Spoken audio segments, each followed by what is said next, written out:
Welcome. This is the Summer Springboard 2018 PowerPoint for first year students. My name is Chris Campbell. I'm the Assistant Director for First Year Advising here at James Madison University. And I'll be walking you through this slideshow that you would have viewed if you had attended our Summer Springboard orientation.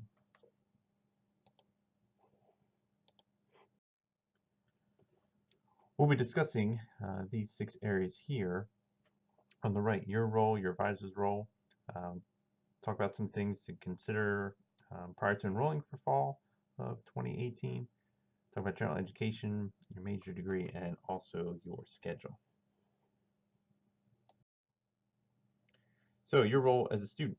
These 4 things here are pretty important. Know your academic requirements. So you must understand how general education, your major degree all work together and how to complete these requirements in 4 years so you can earn your degree. In addition to any optional academic conditions such as minor professional programs, we'll talk about those in a few minutes. Choose your major and explore your career options. So all students must choose their major. No one can do that for you. Obviously, you have a number of different inputs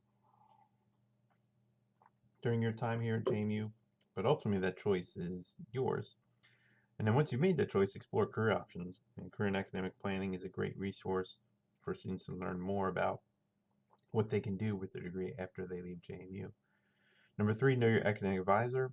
So their preferred method of communication, whether it's their phone, email, when they like to meet for the office hours, when they're available to you, and initiate contact for advice, info, and resources. So your advisor is expecting you to come to them if you have any issues or concerns, academic related or potentially non-academic related. And then number 4, be prepared for meetings with your advisor. So at different times during the year, you'll meet with your advisor, potentially talk about spring classes or maybe how you're doing in a course, things like that. So if you do have a meeting with your advisor and you're discussing a certain topic, make sure you bring appropriate materials or be ready to answer questions that your advisor have about why you've set up the meeting. So your advisor's role. Your advisor is here to help you with your academic planning and decision making. So when you're making those academic path choices and thinking about where you want to be, what you want to do, they're guiding you on the correct courses to take. Addressing questions about general education, major degree, how all those different areas kind of work together and where they fit, and what you need to complete each semester to stay on track. Number 3, explain how students' academic decisions affect their progress toward meeting graduation requirements. So if you do have trouble with the course, what you need to do to recover and be successful in future semesters. And then number 4, discuss academic choices regarding long-term academic goals and career goals. So if you're thinking about a certain professional program or degree after JMU, or if you have a certain career in mind, your academic advisor can give you resources and talk about how to reach those goals. And last but not least, refer to other campus resources as needed. So if you have questions or concerns about different things on campus, and they may be class related or not, your advisor can refer you to the appropriate offices to help alleviate those concerns or fix those issues. So everyone will have a first year advisor here at JMU that's assigned over the summer, and you work with that person up till February of 2019. So then at that point in February, all students will be switched over to their major advisor, which will be more than likely a full-time faculty member or professional advisor within the major. Some of you may have another advisor as well. If you're in a pre-professional program, for example, like pre-medicine or pre-dentistry, you'd have an advisor for that area. If you had a minor, you would have a minor advisor as well. Also, if you had a second major, you would have access to assistance from an advisor within that major. So some discussion questions that we talked about with our students while they're here at Summer Springboard. Some things to think about as you're going into your first year. Things like, why did you decide to come to college? Why did you decide to come to JMU? Discussions you'll have or probably have had with some of your friends and family members over the summer. Just some things to think about as you're enrolling and returning to Harrisonburg in August. Some other things to think about. We talk about employers and they agree that college graduates need broad knowledge of practical skills, hands-on experience, how do you think general education contributes to this statement? Many of you will be taking general education classes during your first year, which all students are required to do regardless of major. There's 41 total credits that you have to complete within the general education program prior to graduation. The general education program consists of 5 clusters. Okay, so those clusters include various areas as far as critical thinking, writing, appreciation of arts and literature, science and math areas, also American history, American government, for example, sociocultural dimension, which includes psychology, sociology, and then also some wellness as well, which includes some kinesiology and health courses.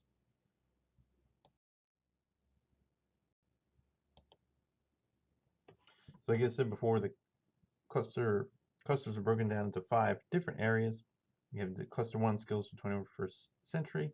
That's your writing communications area, and also critical thinking. What's important about this section is that all students must complete those 3 requirements: your writing, critical thinking, and your communications skills in the first year. So this is the only cluster that you have to complete your freshman year. So most students will take either one of these 3 courses in the fall and 2 in the spring, or they may take 2 in the fall and 1 in the spring.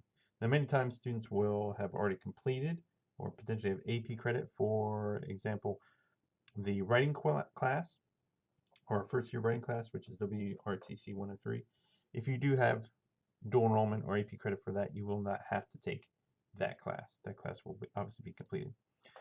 And then the other 4 clusters, cluster 2, 3, 4, and 5, which includes arts, humanities, natural world, social cultural processes, and individuals in human community, those only have to be completed by graduation, not in your first year. So cluster 1 is the only one you have to complete your first year. And highlighting the career readiness skills, when matching up the different clusters to the areas that employers are looking for, you can see that depending on which cluster you're in and what you're studying during that semester, this is what you'll be learning about and applying those different skills as far as critical thinking, leadership, oral communication, teamwork, professionalism, problem solving.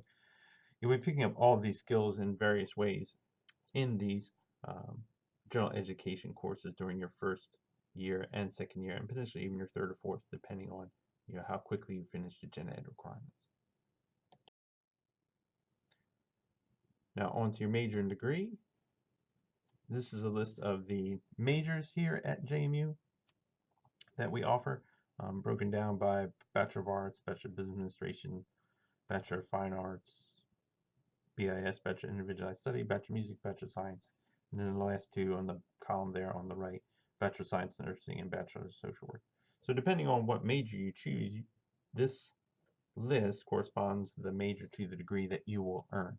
So more than likely, most of our students here, the most popular degrees are Bachelor of Arts and Bachelor of Science and Bachelors of Business Administration. You can see that there is a large number of majors under those 3 categories. So more than likely, you'll be finishing one of those 3 said degrees. Now you can learn more about your major degree in the undergraduate catalog. This is the first year we haven't printed actually a hard copy catalog, so all the information will be included online. So you have a chance to look at the degrees that are offered by going to the catalog and highlighting that information. In addition, we have major snapshots, as you can see here, listed on the advising website. That is listed right there on the right. You can select any of the majors. It's on the website there, and it will go through and kind of give you a quick overview of what the requirements are, the admission to the major, and potential career outcomes for those said majors. Some other things to think about as we're moving forward. Open enrollment begins on August 1st, so all students will be able to add, drop, and swap classes between August 1st and September 4th, which is the second Tuesday of the fall semester. So students may do that course adjustment all the way through the second Tuesday. It's always the second Tuesday of the semester. Students who are deciding to change their major, they can still do that. You would want to email firstyearadvising@jmu.edu prior to your 1787 visit, which will occur. You'll probably come down to move in on August 21st or 22nd.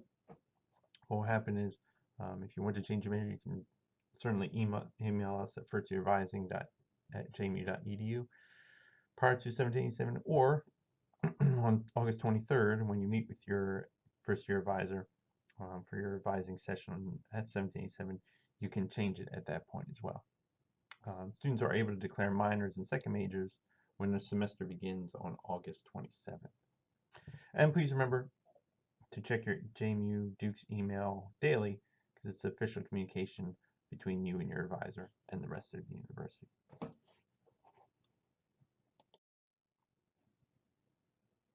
So some additional major information, just to point out here. The general education major degree requirements and electives break down into these four main areas. You have general education, which again consists of 41 credits that all students have to do regardless of major. And many students will take a majority of these classes in their first year.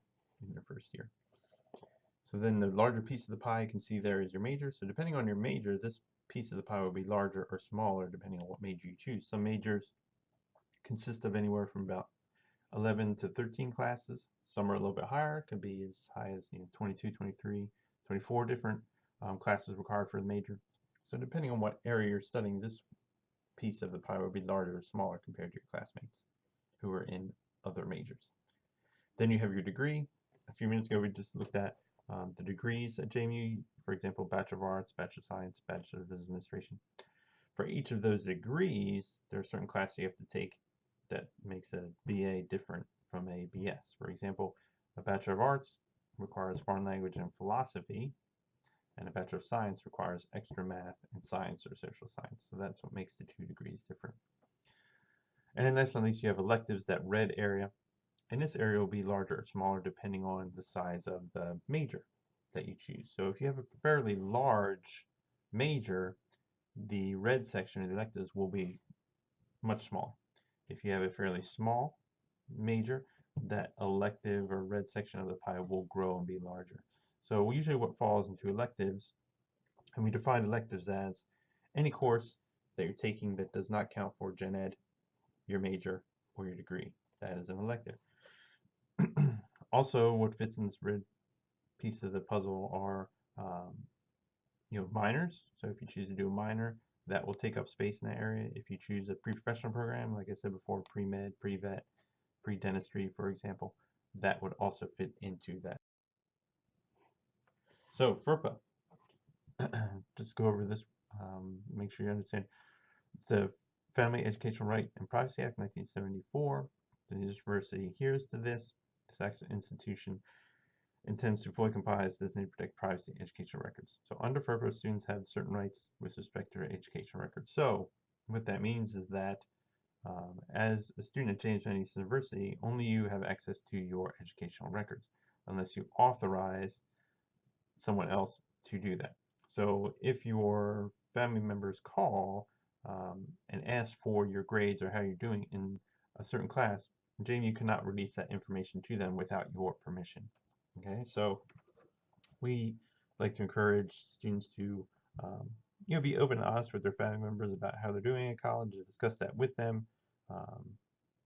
If they have any questions, the best person to ask is probably obviously you as a student, because you're in the course.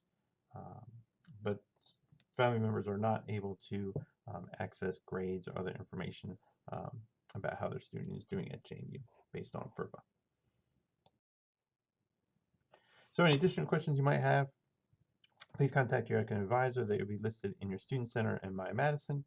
So you log into My Madison, you go to your Student Center, and on the lower, in the column on the right at the bottom, you'll see your academic advisor listed there. Thank you again, and hope to see you in August. If you have any additional questions, feel free to reach out to us at Career and Academic Planning. Our number is 568 6555. Again, this is Chris Campbell. Enjoy your summer and hope to see you in August.